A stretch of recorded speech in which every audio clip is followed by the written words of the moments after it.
3, 2, 1. Here we go! Welcome to Reptipod Podcast, where we discuss keeping styles, news, and uncommon species.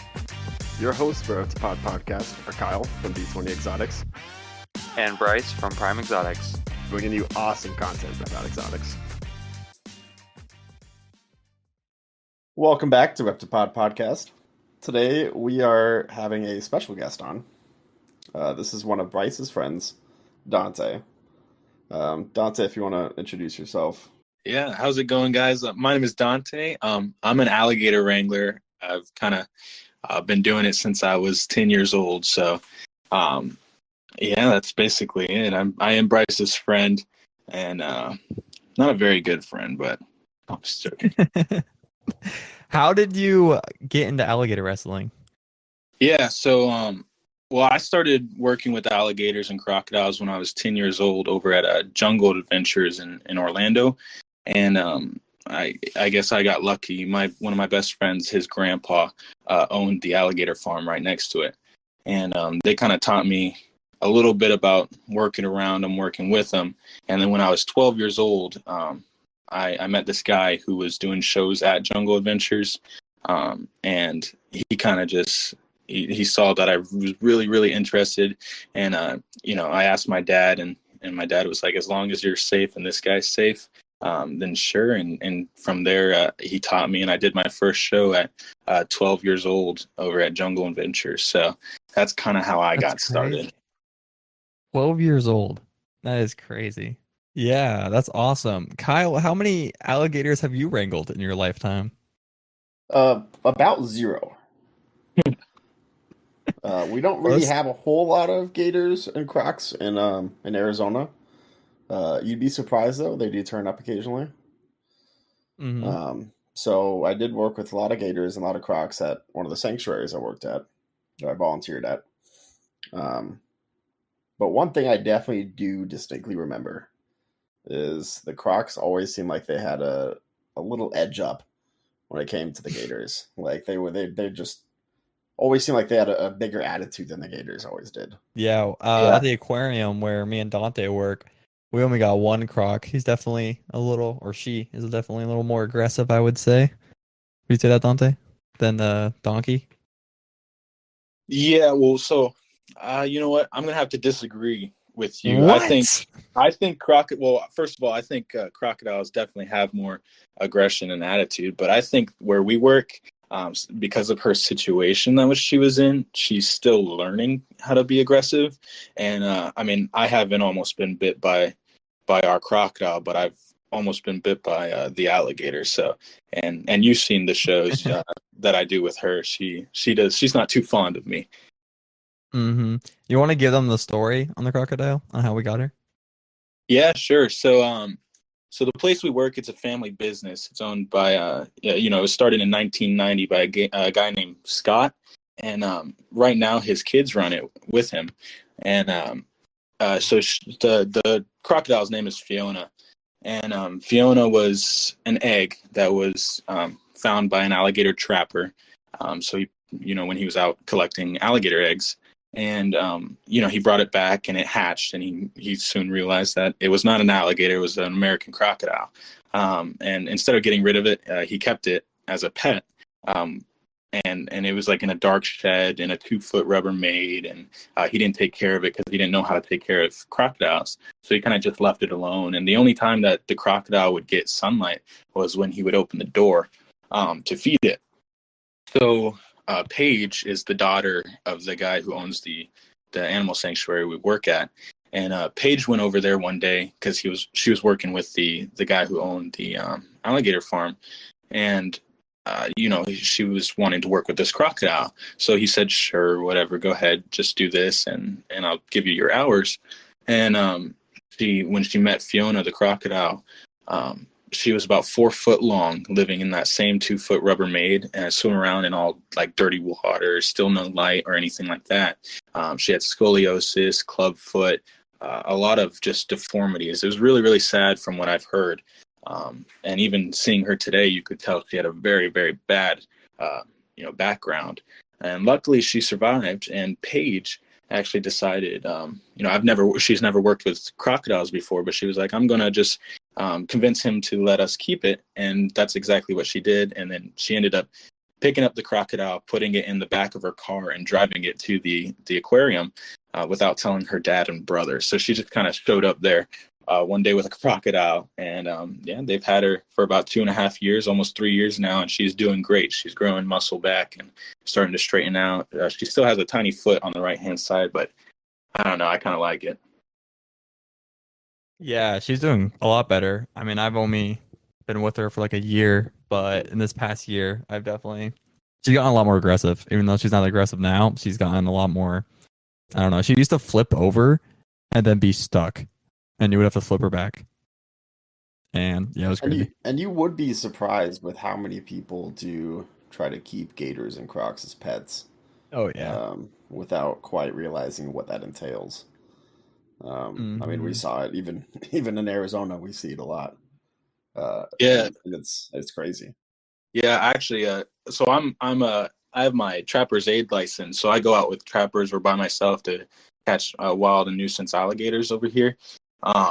But I've also gone up to different states to catch them. Like in New York, there were 2 times I had to catch alligators. One, I kid you not, in the sewers, and one in the subway system.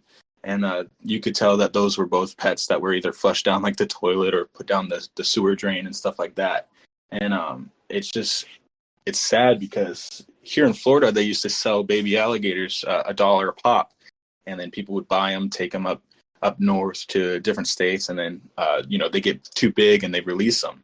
And that's where you get all those crazy stories on the news, like Albert the alligator, or the one in Chicago a couple years back that just ended up in a pond somewhere. And speaking of that, when are we going out, Dante? Yeah, I actually have to go out on a call next week on Saturday, I think it is, and so I'm taking you with me. I was about to say, it sounds like we are going out. Yeah, I'm gonna show you, hopefully get you on the back of your first gator. So. Oh yeah, you hear that, Kyle? That sounds exciting. Sounds like something you haven't done. It's definitely something I haven't done. You got to come down here and come out with us. I'll take you both. Well, with that, it was actually Speaking of that, timing to announce. So I'm actually going to Orlando in October to meet up with Bryce for AnimalCon USA. Oh yeah, so we'll be doing a live recording at AnimalCon USA. I don't know if we're gonna get an actual podcast booth that they were discussing. But worst case scenario, I mean, we'll find a place to record, and we'll record there. Yeah, that's awesome. I'm actually going to be at AnimalCon because I go with I used to work at Gatorland, so I go with Savannah Bowen and Danny and all those guys in the Gatorland vlogs. We were supposed to be with Brian Barczyk this year, but unfortunately, after what happened, he won't be there, which is going to be really sad. But we'll still have, make the best out of it. I know you can't speak too much on this, but how is the social media stuff outside of it at Gatorland? Yeah, it's kind of hard to speak on it because it's very, very how do I put it in a nice way? It's like a high school over there. It's a lot of drama, and I have gotten in trouble for certain social media things because I was under a contract when I was there and had to sign certain things. I love everybody there, especially the social media team like Savannah and Danny. But it is really, really hard to talk about it just because if I say something wrong, then I get chewed out or get in trouble for it. But I will say this, out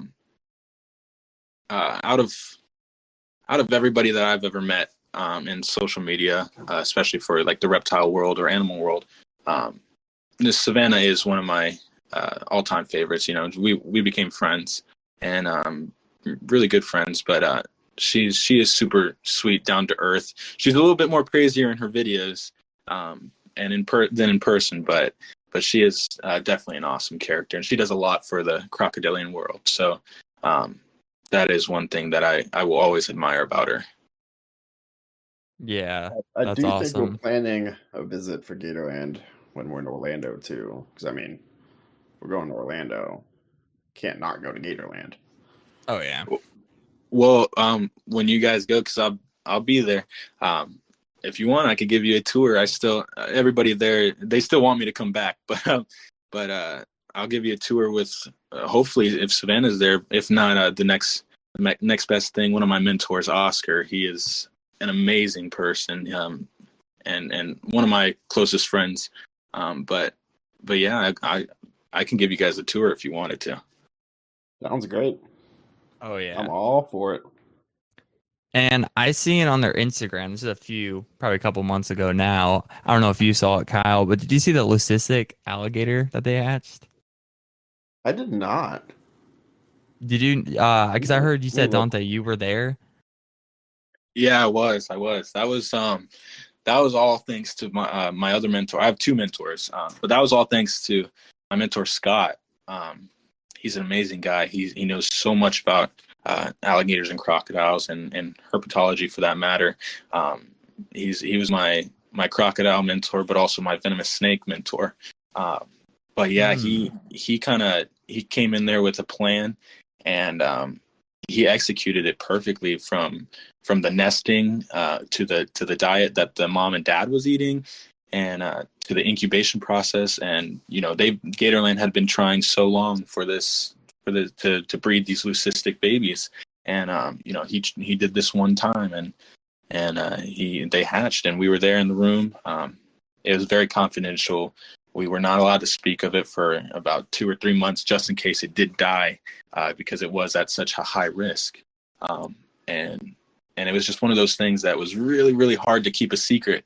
And then once it finally came out, it was very, very overwhelmingly happy and joyful to see it thrive. And she's doing great. Her name is Mystic, the leucistic, and she's doing great now.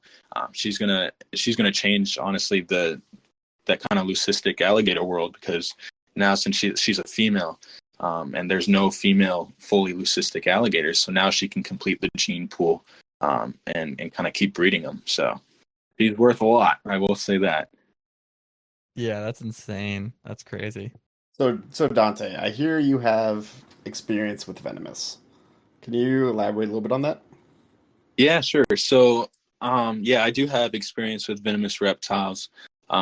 At Gatorland, one of our shows was the Up Close Encounter show. So, you had to kind of learn it eventually. But I got lucky enough to work with my mentor Scott, who has been handling and keeping venomous reptiles for a very, very long time.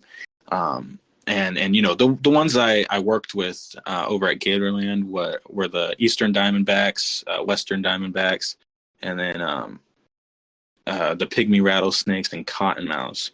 So I got a lot of work in with those guys. I would say the only other venomous snake that I've ever worked with was a king cobra, but that was one time, and I will never do that again. Have you ever been bit? I have, yeah. I got bit 2 times. One time by an Eastern Diamondback rattlesnake, and the other time by a cottonmouth. The Dang. cottonmouth was luckily a dry bite, but the Eastern Diamondback, I did have to go to the hospital and get some antivenom. And now my it was on the side of my hand near my pinky, so my pinky's kind of messed up a little bit. I've also been bit on that pinky by alligator, so that pinky doesn't really like me right now. But it's always going to be a little bit messed up because of it. Yeah, I've Yeah. known quite a few people that have gotten bit, mostly on the Western Diamondback side, but it's pretty consistent. It sounded like it sucks for a couple days, and then you're kind of over it, but you always have that little bit of permanent damage just to remind you about it. Yeah, it definitely did suck. I would say the worst thing was I don't know why, but I was nauseous for about a week after. I did not take that very well, and it, my system. I don't know what was wrong with my system, but that nauseous feeling did not go away. The pain on the hand honestly was not as bad as one would think. It was mainly like stomach issues from it, which was very, very weird and odd to me. And it was all an accident too. I was doing a very dumb trick with the Diamondback and a balloon, and he missed the balloon, got my hand. So Man. And you mentioned getting bit by an alligator. How many bites have you taken? yeah, so I actually as of yesterday, 4 bites from an alligator, and 1 bite from a crocodile. Hmm. Anything Talking like like full on chop down bites. I'm trying to Yeah. picture this Yeah. and what So a bite really entails on a gator. and yeah, how so big? I don't count anything as a like a quick release or a scratch or anything like that as a bite. I count holding on and stuff like that. Something newsworthy, I would say. But yeah, I got bit twice on my left hand. One of those bites, I was in the mouth for 6 minutes. The one of the worst bites I had was by an alligator named Mike Tyson. He was named that because he bit my buddy's ear off. But he grabbed me on the leg when I was cleaning his enclosure and dragged me into the water. And I was about I think I was 18 at the time, and he grabbed me, dragged me in, and he realized a little bit after that it wasn't food, it was my leg. But that was honestly the scariest bite I had to go through because I was in the water. I did not know what was going to happen from there. But luckily, my dad actually jumped in. He does not work with any animals. He works at the airport, but he jumped in on Mike Tyson and actually started messing with his ISO sensors, and that's eventually what I think led him to let go, as well as realizing that I wasn't food. But who knows? I might not have been here today if it weren't for my dad. So shout out to my dad for doing that. W Dad. That's awesome. Do you have any like big long-term goals with gators or anything?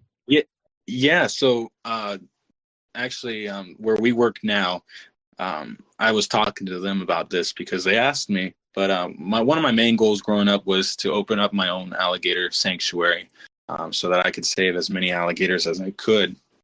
Because when I was a kid, after working with alligators for about 2 years, I watched an alligator get put down right in front of my house because it was considered a nuisance.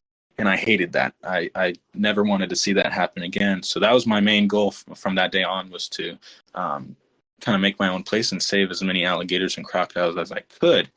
But that's extremely hard to do. And when I got to Gatorland, I learned there's people that are like alligator or crocodiles, like curators of crocodilians and stuff like that. And once I got to Gatorland, I think my view shifted on making my own place to kind of being able to be a curator for crocodilians at a place that I believe strongly in. And the place we work right now, Bryce, I would say is definitely one of those places I can see myself, and I want to see myself doing that, because they are so young in the animal business world, but also they have so much potential, and I think you would agree with me on that. I definitely agree. There's a lot of room to expand and a lot of stuff to learn. And I will be by your side on that one. I appreciate that. Yeah, I'm going to need it, especially after what we talked about. Paige and I and Scott and Grant, those are the people that own the place. But what we talked about certainly seems like in the future that's where my pathway is kind of heading. So it's looking exciting, I would say. Speaking of Paige, I was gonna say she's actually gonna be on one of these episodes soon. So Kyle, be ready for that one. Yeah, that's awesome. She's an amazing person. Oh yeah, we love Paige. But go on, Kyle. What were you gonna say?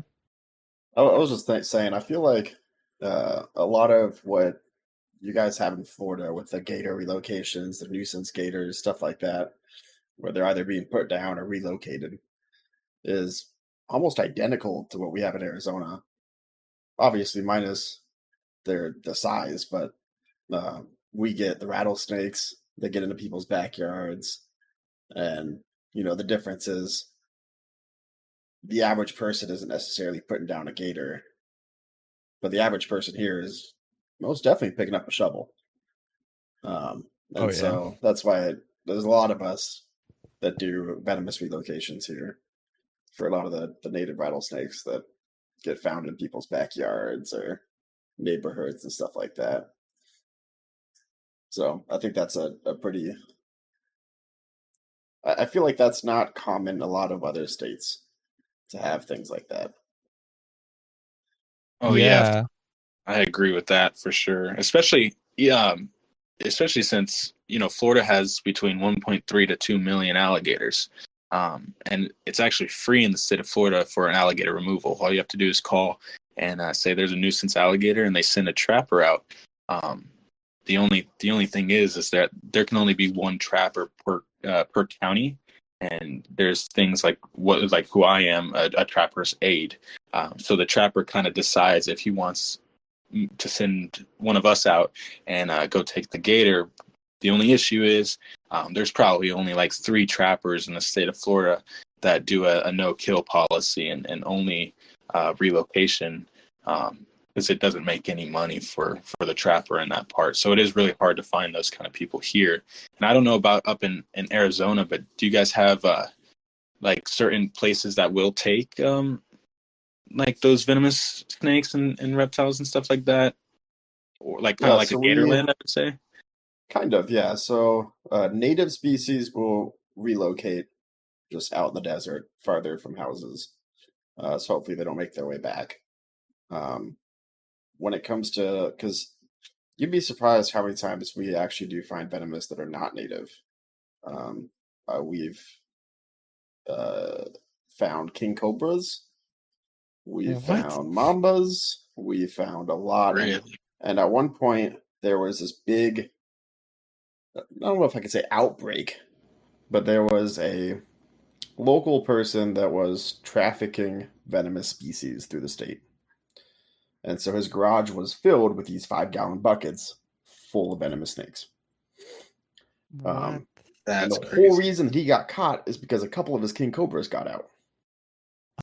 And somebody drove by and saw one that was ran over on the road and goes, I don't think that's from around here. And so they called it in, they looked at it, and they're like, it's definitely not from around here. And got curious about where it came from, and they ended up finding this guy and all of his venomous snakes he was trafficking through the state. In Arizona, it's illegal to own any venomous that are non-native. And then even the native is restricted. It's weirdly restricted here for the native species. It's because don't you only need like your hunting license or something to own rattlesnakes? So what's required in Arizona to own a native venomous species that is not protected is a hunting license that you can get from Walmart. That is crazy. And you can own up to 5 of each species. That's crazy, because down in Florida, you would think even though we have so many alligators, it would be a lot easier to get like a permit or a license to own them, kind of like over there in Arizona. But you have to go through like thousands of hours just to be able to own certain things down here, and it's hard. It is. So there's more stipulation to it too. So you can't sell, which I'm pretty sure I have the term right. You can't sell. It's either you can't sell or you can't buy. I'm pretty sure you can't sell. But you can't sell native venomous species that are, I think it was less than 2 generations captive bred or something crazy. Which, That's how insane. you identify that, I'm not 100% positive. I'm assuming whoever is breeding them has to have some very detailed records to do this. Mm-hmm. I don't actually know anybody who's able to sell. But yeah, it's interesting. So when you see things like king cobras in the state, it raises some red flags pretty quickly. Being that you can technically own non-native venomous here with a venomous license. the venomous license is nearly impossible to get. There's probably less than a dozen in the state that have it. Gotcha. And most of the people that have it are like sanctuaries, zoos, stuff like that. Gotcha. So it's pretty limited. Your average person is not getting non-native venomous here. Mm-hmm. But, Now, do you mind if I ask? You said that that the people that go out and trap the venomous snakes can relocate them in like to the desert further away from where they were. Because down here in Florida, you know, anywhere actually, if there's a nuisance alligator, you can't relocate them into the wild because, you know, they're no longer afraid of humans, and they'll eventually probably find their way back or cause some sort of damage to somebody or themselves. But and that's why, unfortunately, you have to put them down because you can't put them back in the wild. I have never been part of like a relocation for a venomous reptile, but based off what you're saying, I'm assuming that's not the case for them. yeah, not really. I mean, there's a stipulation in Arizona that some rumors started at some point that rattlesnakes, when they get into your backyard, they make that their home and they'll come back if you relocate them. And that's just not the case. Okay. Just like how they say cottonmouths will chase you, stuff like that. Yeah. Gotcha. Yeah. Like that's not really what's happening here. Okay. Yeah, I was born in Las Vegas, and that's what I heard a lot was that, you know, if you find a rattlesnake in your backyard or something like that, that's their home and they'll find their way back. So you should probably kill it. And that's what I heard a lot. And I do think that came truly because when I was younger and we had rattlesnakes in the yard, we would call the fire department would come out and they would quote unquote relocate them. Little did we know they were just throwing it over the fence and calling it relocated. And I think that's kind of where it came from was, you know, people would relocate, just toss it in, you know, on the other side of the fence or truly not relocating it. Then they would find the same rattlesnake again because it got moved 10 feet over the fence. And they would think that it came back after getting relocated. And it was like, no, I don't think that's really what's happening here. So, and I do know there's a few people doing studies, which we might actually look at trying to get one of them on the podcast in Arizona.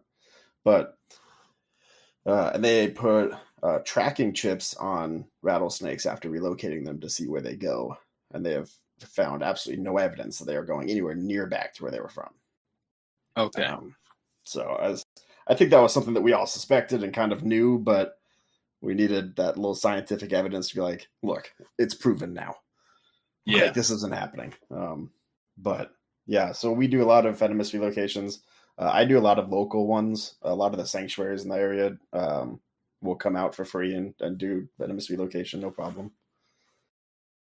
Yeah, and the thing you said about cottonmouths chasing you, that's funny you said that because I was talking to Dante. I want to make a video on that proving like how dumb that is of like a myth and just showing that they do not chase you. Like, how did that even start of people saying that? Well, so from what I've heard, because I live I grew up going to my grandparents in Texas a lot too, and at dusk or dawn, you would see all the like in the lakes and stuff, all the cottonmouths just swarm the lake or come out. I can't remember which one it was. It was either they going in or like all of them coming out of the lake to go grab food. And you know, I'm assuming if I remember correctly, it's all coming out from near where the lake is because you know, at local parks or something, kids would be playing and it's getting darker. It's starting to get towards nighttime, you know, when the street lamps come on, and all of a sudden all these cottonmouths just start coming out as fast as they can to go get some food. And I think that honestly might have been kind of how people started coming up with that because, you know, I mean, I've seen it firsthand. It is very scary, and it does seem like they're chasing you when not, and you know, in all reality, they're just going out to hunt.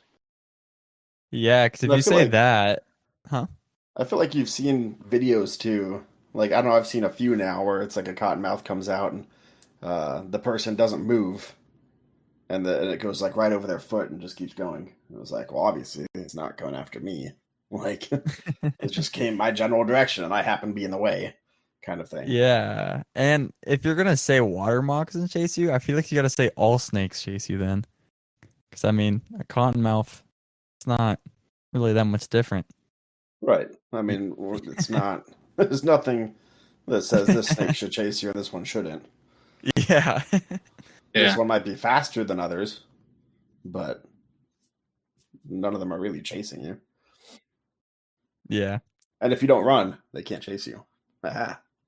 Oh, that's true. But alligators, Dante, have you been chased by an alligator? Oh, I've been chased by plenty of alligators, especially during egg collections. Those are the scariest moments because you don't hear them. You don't hear them coming, and you look over to your right, and there's just a big mom alligator staring at you, getting ready to hunt you down. That's awesome. That was honestly one of the most fun experiences I had volunteering at this reptile sanctuary was pulling eggs from crocs and gators. Because we literally had like 4 or 5 of us would go into the enclosure, and we had these big plywood boards with handles on it, so that we could just literally just make a wall around the nest after pushing the gator away or the croc away, and let one person sit there and just dig up all the eggs without having to worry too much about where the gator or croc's at. And you know what? Out of all my 11 years of doing stuff like that, I would have never thought to do that. That is one of the smartest things I've ever heard. And it's fun, but like even holding the board there, we always talk, you put your knee on the board, not your toe, because that board slips, your toe's on the other side, and now your toe's exposed, or your foot's exposed, and they'll push on those boards pretty hard at times, depending on what species it is and the individual. But it was really fun to do that, and it was one of those things that not all volunteers really got a chance to do, and it really took a lot of time to be involved in those kind of things, a lot of volunteering time. Were you an egg? Fun. Were you the egg guy, or were you the riot shield guy? I was a riot shield guy. That's awesome. So usually the person pulling the eggs is the croc keeper, or one of the more experienced staff members that were at that sanctuary. But no, it was really fun, and they had a lot of species of crocs and gators there too. Really interesting. Now, did you only go in for alligator eggs, or did you do crocodile eggs as well? We did both, crocs and gators. I wasn't involved on all of them. It was more or less just if I was around and I had free hand at the time, I was like, hey, come help grab this real quick. And it's all fun. And based off what you got to do, which one would you say, I guess, was a more scarier situation, the crocodile or the alligator? Oh, the crocs, 100%. The gators, it didn't seem like, they'd fought a little bit when trying to push them away from the nest, but usually that was just, push them away, and they're just like, all right, fine, I lost. You get the eggs. Some of the crocs, and it was really individuals too. It wasn't necessarily like crocs or gators, because some of the crocs were the same way. Yeah. Some of them would just sit there in their pond and stare at you like while you're doing it, and you're just like, well, are you gonna try to stop me, or no? You're cool in there? Fine by me. I'm okay with that. Yeah. It's their personalities. I agree with you. The crocodiles were a lot scarier. I don't know if you ever got the chance to work with Cuban crocodile, but oh yeah, those were by far the scariest to collect eggs from. And that was one of the I didn't get bit by a Cuban. I've been bit by a saltwater crocodile, but that was one of the moments where I did almost seriously get injured. If it wasn't for one of my mentors being there, I would have gotten bit in a very bad way, because they have a very, very high vertical jump, and I will say I was pretty low to the ground collecting the eggs, and it lunged, and first it trotted over and then lunged, and my head being where it was so low to the ground, and him being able to jump a lot higher than that, it was a very scary moment. Yeah, I We bet. had one experience. I want to say it was with Nile crocodiles too, um, where the nest was right in the middle of their enclosure. So we had the male on one side, the female on the other, and we had like I think it was maybe two of us or three of us on the shields and one person digging eggs. But the male was in the water on one side, and he's pretty territorial. And he's pretty adamant that we are not allowed in that enclosure. The female, obviously not happy with taking her eggs. She's not happy with us either. And so we had like, one person, I think we had two of us on shield. One person was just specifically watching the male to see if he comes up from the water at all. And the two of us were to just keep the female away. And she was adamant, like circling us the entire time, just trying to get an angle in. But that was definitely fun. There's a few times where I like had to catch myself, like I really gotta put something into this board, or she's going to push my ass over. Like, so I mean, it's definitely fun and exciting. That's pretty much the extent of my experience is all at a sanctuary when it comes to gators and crocs. But a lot of the crocs and gators that we dealt with there were they were brought in either on accident, like they were on a shipping container at some point and got moved in or something, or they were somebody's pet, or they were, a lot of times they were somebody's pet, but they were not kept well at all. Mm-hmm. We've had some gators that come in by the dozens in a truck, all in a small cramped space. So they, bite each other constantly and, missing half their tail, stuff like that. Yeah, that's so a how lot it of those is. were not, they were special cases, and I don't believe that all crocs and gators are like that. I think a lot of them are just had a rough life prior to coming to us. Dante, where can we find you? Yeah, you guys can find me on Instagram or TikTok at _Wrangler. Yeah, I'd appreciate a follow. You will be getting some follows. And Kyle, where can we find you? You can find me at D20 Exotics on Instagram and TikTok mostly. And what about you, Bryce? Where can we find you? You can find me on Instagram at Prime Exotics with an X. Also, make sure to check out our podcast's Instagram, which is Reptipod. Thank you guys for listening to this week's episode, and make sure to be tuned for the next one.